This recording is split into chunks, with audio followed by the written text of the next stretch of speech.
Hoje eu vou contar uma ilustração para vocês. Tô todo bagunçado aqui, né? Existia um reinado, um rei, ah, o seu exército, obviamente, e os seus domínios. E o general desse exército era o braço direito do rei, além de ser seu general, era seu amigo. Ele então tomava conta, né, de todo o reinado, né, de todos os vilarejos, de tudo aquilo que formava ali o império daquele rei. E ele já no auge dos seus 30 e poucos anos, quando ele saía para fazer, né, a vistoria, fazer o patrulhamento, ele começou a ser tocado por um sentimento muito interessante. Ele começou a observar famílias, aqueles camponeses tendo ao seu lado a sua esposa, filhos, as casas que humildes, mas eram lares.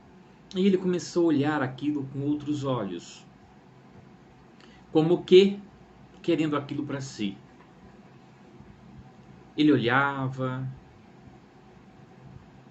e queria se sentir pai, marido, ter uma casa, ou seja, ele sentia a falta de família. Depois de um bom tempo tendo esse tipo de sentimento, ele procurou o rei e disse que ele era muito grato ao rei, né, que ele gostava muito de ser o general, da honra que esse posto tem, mas que ele queria sair do exército. E o rei ficou muito indignado com isso, dizendo por que, se ele tinha tudo, ele era o braço direito do rei, tudo que ele quisesse ele poderia ter. E o que faltava para ele? E ele falou então que ele gostaria de se casar.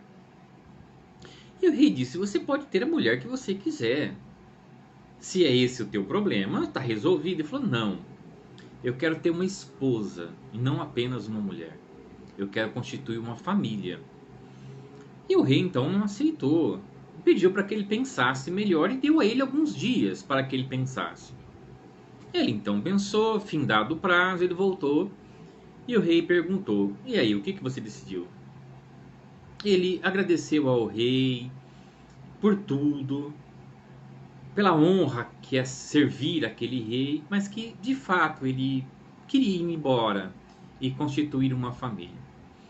O rei então, indignado, mas mediante aquilo, o que o rei podia fazer? Não podia segurá-lo à força, né?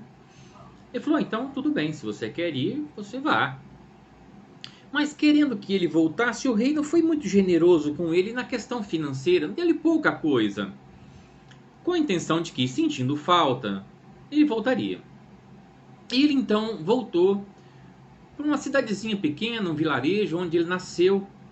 Chegando lá, ele viu que tinha uma ferraria que pertenceu ao pai dele no passado e que estava à venda. Ele então sabia alguma coisa de ferreiro e então comprou aquela ferraria para trabalhar ali um serviço humilde.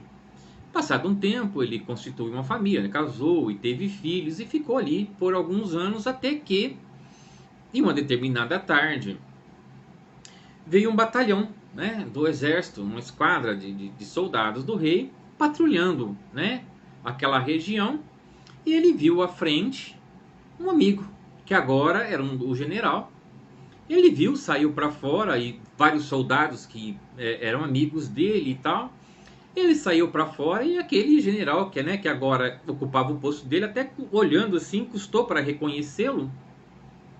Mas assim que o fez, desceu do cavalo, deu-lhe um forte abraço e tal. E então perguntou: como é que você vai e tal, tudo bem? E aquela conversa, até que esse general olhou para ele, né?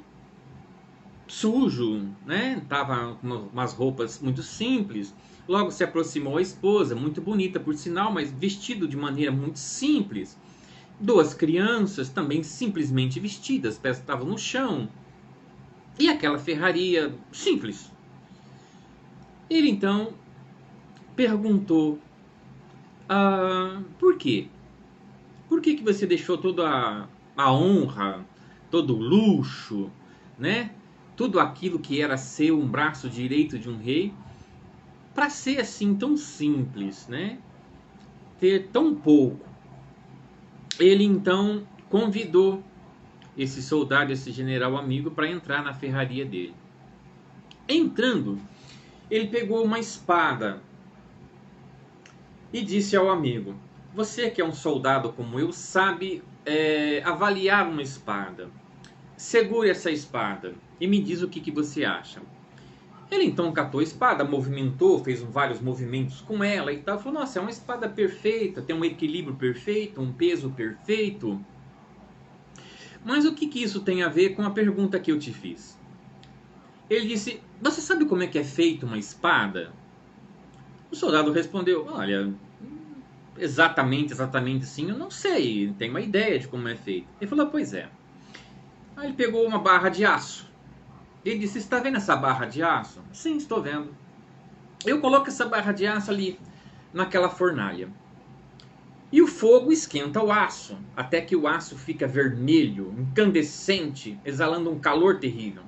Eu vou lá, pego o aço e coloco em cima dessa bigorna de aço e bato nela com as marretas, os martelos mais pesados que eu tenho. Então, eu mergulho num barril de água fria, onde o laço chia, faz barulho e enche essa ferraria de vapor. E eu então volto com ela na fornalha até que ela volte a ficar incandescente.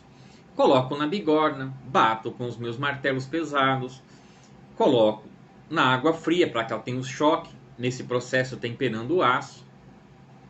E nesse vai e vem de fogo, água e martelo, eu vou moldando até que chega numa espada perfeita como esta, ou alguns outros utensílios, como facas, ou seja, todo aquele utensílio que pode ser feito com aço. Porém, às vezes, nesse processo de coloca no fogo, esquenta e coloca na água, o aço racha, ele trinca e não suporta. Então, eu tenho que jogar esse aço fora porque ele não presta. Mas se o aço for de boa qualidade e suportar esse processo, eu então faço os utensílios que tanto nos ajuda, né, que tanto nos é útil, como por exemplo essa espada que permite você defender o nosso reino. Você, quando entrou aqui na minha ferraria, passando do lado esquerdo, você viu que tinha um monte de ferro velho ali, que a chuva vem e deteriora, jogado fora? Ele falou: sim, eu vi. Ele falou: então, eu prefiro passar pelas paixões da vida, né? Pelo fogo das dificuldades, pelo martelo, que é os golpes que a vida nos dá, mas suportar isso e ser uma boa ferramenta nas mãos de Deus, do que não suportar e ser jogado como aquele aço que se partiu no ferro velho das almas. Tende bom ânimo. Na vida tereis aflição, mas tendo bom ânimo, eu venci o mundo. Eu acho que é essa mensagem que eu deixo para vocês hoje. Um grande abraço.